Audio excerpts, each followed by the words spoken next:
Assalomu alaykum aziz do'stlar, sizlar bilan yana bir bor Pyotr Plexanov va biz xudo xolasa yangi bitta obyektga mana shunday chiroyli svejigina dipsislarni olib ketyapmiz. To'rttasini chiroyli tuvelarida, voh manzarani qarang. Hozir boradigan joylarini ham ko'rsataman. Haqiqatan ham o'rmoncha bo'ladi. Juda chiroyli. Qarang. Sveji yangi kelgan, Gollandiyadan yangi kelgan. Ajoyib gullarini yana ham ajoyibroq bekirdigan joyiga olib keldik. Ichlariga kirsangiz romantika. Shunaqangi nozik, shunaqangi приятный pastel ranglarida qilingan, qarang. Oh. Yaqinda bu yoqda ham shirinlik, hamda go'zallik, hamda tetiklik bo'ladi. Assalomu alaykum aziz do'stlar, rabochiy kiyimlarda sizlar bilan yana bir bor Pyotr Plexanov. Qarangi. Yo'q, konditerskiy bo'ladi. Shunaqangi chiroyli qilingan.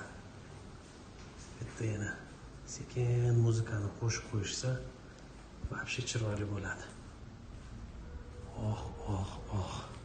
Mana tuvelarni xudo xolasa prosta joylashtirdik. Hozir turadigan joyga aynan joylashtirib ko'ramiz.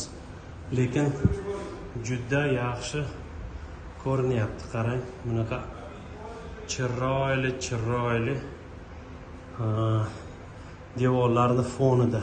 Do'stlar, mana gullar o'z joyiga turdi. Bu binoni, xonani atmosferasi birdaniga o'zgardi. Mana ko'rib turishingiz mumkin. Egalaridan ham so'rasak, Omon aka nima deysiz? Ajoyib. Katta rahmat Pyotr aka, sizga shunaqa ajoyib chiroyli gullarni olib keldingiz. Zo'r. O'zi искусственныйdan ko'ra doim o'sha yashil, живой narsa bo'lgani yaxshi. Men bitta ham joyiga o'tiryapti-da bu. O'zi to'rttami, nechtami degan edik. Mana qarang, chiroyli bo'ldi. O'zi ham bu xonani atmosferasi kuchli. Nejniy ranglar, qarang. Bularga qarov mehr berilsa bo'ldi deng.